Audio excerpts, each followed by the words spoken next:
जो मुफ्ती साहब फतवा ॾिनी आहे जेके इसराइली मसनूआत आहिनि उहे हराम आहिनि, जीअं कोक ऐं पेप्सी। पूरो उलमा तबको बदनाम थींदो, उलमा जी बदनामी सां दीन बदनाम थींदो। या अय्युहल्लज़ीना आमनू इन जाअकुम फासिकुम बिनबइन फतबय्यनू मन हदस हदीसन वहुव यरा अन्नहु कज़िब फरमाई अल यौम अकमलतु लकुम दीनकुम व अतममतु अलैकुम निअमती व रज़ीतु लकुमुल इस्लाम दीना। एतिरी त शरीयत जामे आहे, अकमल आहे, जो क़यामत जी सुबुह ताईं हिकु कामयाब ज़िंदगी गुज़ारण जे लाइ जहीं जहीं उसूल जी असांखे ज़रूरत हुई, अल्लाह साईं उहे सभु ॾेई छॾिया। अल्लाह साईं कोई हिकिड़ो उसूल बि अधूरो न रखियो आहे। हिन वक़्तु दुनिया जे अंदरि सोशल मीडिया जो इस्तेमालु आम आहे। सोशल मीडिया जीअं सुठा माण्हू इस्तेमालु करनि था, ईअं ख़राबु माण्हू बि इस्तेमालु करनि था। जीअं सचा माण्हू इस्तेमालु करनि था, ईअं कूड़ा माण्हू बि इस्तेमालु करनि था। पोइ सोशल मीडिया ते ख़बरूं नशर थियनि थियूं।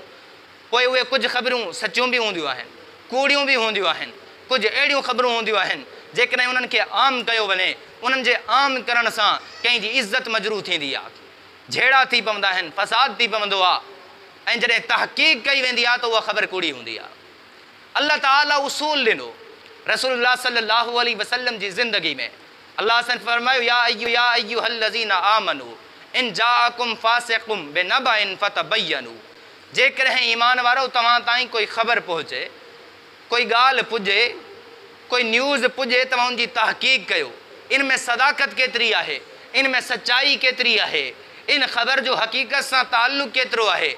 जेकॾहिं उहा ख़बर सची आहे, उन ख़बर जो ताल्लुक़ हक़ीक़त सां आहे ऐं सम्झो था उन ख़बर सां अॻिते फ़ाइदो थींदो, पोइ उन ख़बर खे तव्हां अॻिते फैलायो, अॻिते फैलाइण जी कोशिशि कयो। पर ॾिसो जॾहिं उहा ख़बर कूड़ी आहे, जॾहिं उन ख़बर में सदाकत कोन आहे, उन ख़बर जो हक़ीक़त सां ताल्लुक़ कोन आहे, उन ख़बर खे फैलाइण सां कंहिंजी इज़त मजरू थींदी, कंहिंजी इज़त दाग़दार थींदी, झेड़ा थींदा, फ़साद थींदा, क़बीला तबाह थींदा, बर्बाद थींदा। पोइ उन ख़बर खे उते ई हज़फ़ करे छॾो, उनखे उते ई डिलीट करे छॾो, उनजे रोकथाम जी कोशिशि कयो, उनखे अॻिते फैलायो न। ऐं रसूलुल्लाह सल्लल्लाहु अलैहि वसल्लम फरमायो कफ़ा बिल मर्इ कज़िबन अन युहद्दिस बिकुल्लि मा समिअ। उहो शख़्स कूड़ो आहे जेको जेका ई ॻाल्हि ॿुधे अॻिते बयानु करे छॾे, हर ॿुधंदड़ ॻाल्हि खे अॻिते बयानु करे छॾे। रसूलुल्लाह फरमायो इहो शख़्स कूड़ो आहे। ॻाल्हि खे बयानु करण खां पहिरियां तहक़ीक़ करणु घुरिजे, उहा ॻाल्हि सची आहे या कूड़ी।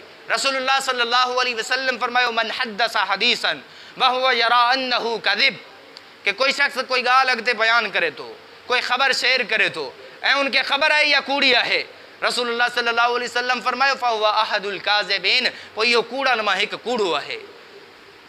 इन तमामु तफ़सील खां मालूम थियो सोशल मीडिया ते जिथे अवाम खे अॻिते ख़बर फैलाइण जे लाइ तहक़ीक़ जी ज़रूरत आहे, उते बिलख़ुसूस उलमा तबके खे तहक़ीक़ करे ॻाल्हि खे फैलाइण शेयर करण जी बाद में ज़रूरत पेश अचे थी, उहे बाद में कनि।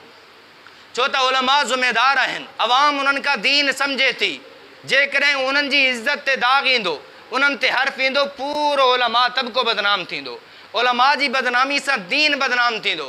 लेकिन अफ़सोस सां चइजे थो हिन वक़्तु सोशल मीडिया जे अंधाधुंध इस्तेमाल जे करे अवाम ते एहतियात कोन थी करे, अवाम त इनखे गुनाह सम्झे ई कोन थी, अवाम त इनजी फ़िक्र करे ई कोन थी। लेकिन उलमा तबको बि इन फ़िक्र खां बिल्कुलु बरी थी चुको आहे। जेका पोस्ट आई बज़ाहिर फ़ाइदे वारी लॻी, उनखे अॻिते शेयर कयो। हिन वक़्तु मुफ्ती तकी उस्मानी मद्द ज़िल्लुहुल आली जे मुतालिक़ हिकु मशहूर फ़तवा सोशल मीडिया ते नशर कई वई, जो मुफ्ती साहब फ़तवा ॾिनी आहे जेके इसराइली मसनूआत आहिनि उहे हराम आहिनि, जीअं कोक ऐं पेप्सी।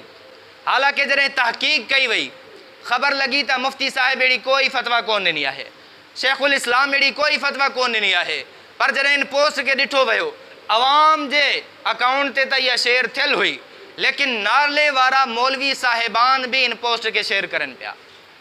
अजीज़ मुसलमानो, अल्लाह साईं मुसलमाननि खे हुकुम ॾिनो या अय्युहल्लज़ीना आमनू इन जाअकुम फासिकुम बिनबइन फतबय्यनू, के ईमान वारो तव्हां ते ख़बर पुॼे उनजी तहक़ीक़ कयो, सची आहे त पोइ अॻिते फैलायो। रसूलुल्लाह फरमायो कफ़ा बिल मर्इ कज़िबन अन युहद्दिस बिकुल्लि मा समिअ। मुसलमान जे कूड़े हुजण जे लाइ, माण्हू जे कूड़े हुजण जे लाइ एतिरो काफ़ी आहे जेको ॿुधे अॻिते बयानु करे छॾे। अज़ीज़ मुसलमानो, जेतिरे ताईं ॻाल्हि आहे इसराइली मसनूआत जे हराम हुजण जी, त यकीनन हिन वक़्तु उहे हराम आहिनि। लेकिन यादि रखो हराम जूं ॿ क़िस्मूं आहिनि, एक हराम ले आए नहीं, यानी उन्हनि जी ज़ात हराम है, जी सूअर है, जी शराब है, ये ज़ाती तौर ते हराम आहिनि, ये हमेशा हराम रहंदियूं सिवाय मजबूरी जी हालत में। ऐं हराम ले गैर ही उन शइ खे चइबो आहे जेको ज़ात जे एतबार सां त हलाल हुजे, लेकिन कंहिं सबब जे करे, कंहिं आरिज़ जे करे, कंहिं वजह जे करे उहा हराम थी वञे। जीअं इसराइली मसनूआत काफ़िरनि जूं शयूं ठहियल जेके आहिनि, कंपनियूं जेके काफ़िरनि जूं ठाहिनि थियूं, उहे मुस्लमाननि जे लाइ जेकॾहिं हलाल आहिनि, उन्हनि में कोई हराम मिलावट न आहे त उहे मुस्लमाननि जे इस्तेमालु करण जे लाइ हलाल आहिनि, लेकिन कंहिं सबब जे करे उहे हलाल शयूं बि हराम थी वञनि थियूं। जीअं इसराइली मसनूआत आहिनि, फ़ी नफ़्स ही उहे हलाल आहिनि, लेकिन हिन वक़्तु इसराइल फ़लस्तीन जे मथां ज़ुल्म करे रहियो आहे। हाणे इसराइली मसनूआत जॾहिं राइज थींदियूं, उहे हलंदियूं, उन्हनि जे अकाउंट में पैसो वेंदो, मुसलमान उहे ख़रीद कंदा, गोया के मुसलमान इसराइली मसनूआत के ख़रीद करे फ़लस्तीन जे मथां ज़ुल्म करण में इसराइल जी मदद करे रहिया आहिनि। इन्ही सबब जे करे, इन्ही वजह जे करे इसराइली मसनूआत इस्तेमालु करणु हराम आहिनि, लेकिन इन जे बावजूद शेखुल इस्लाम हज़रत मुफ्ती तकी उस्मानी साहिब अहिड़ी कोई फ़तवा कोन ॾिनी आहे जंहिंजे अंदरि इहो हुजे त कोक ऐं पेप्सी या इसराइली मसनूआत हराम आहिनि। लिहाज़ा अहिड़ियूं पोस्टां शेयर करण खां पाण बि इज्तिनाब कयो ऐं ॿियनि माण्हुनि खे बि रोकियो, ऐं ख़ुसूसन हदीस जे हवाले सां पोस्टां शेयर कयूं वेंदियूं आहिनि फेसबुक जे मथां, उन ते त ख़ुसूसी एहतियात कयो, छो त रसूलुल्लाह सल्लल्लाहु अलैहि वसल्लम फरमायो मन कज़ब अलैया मुतअम्मिदन फलयतबव्वा मक़अदहु मिनन नार, जेको ॼाणी वाणी कूड़ ॻाल्हाईंदो मां मुहम्मद ते, उनजो ठिकानो जहन्नम आहे।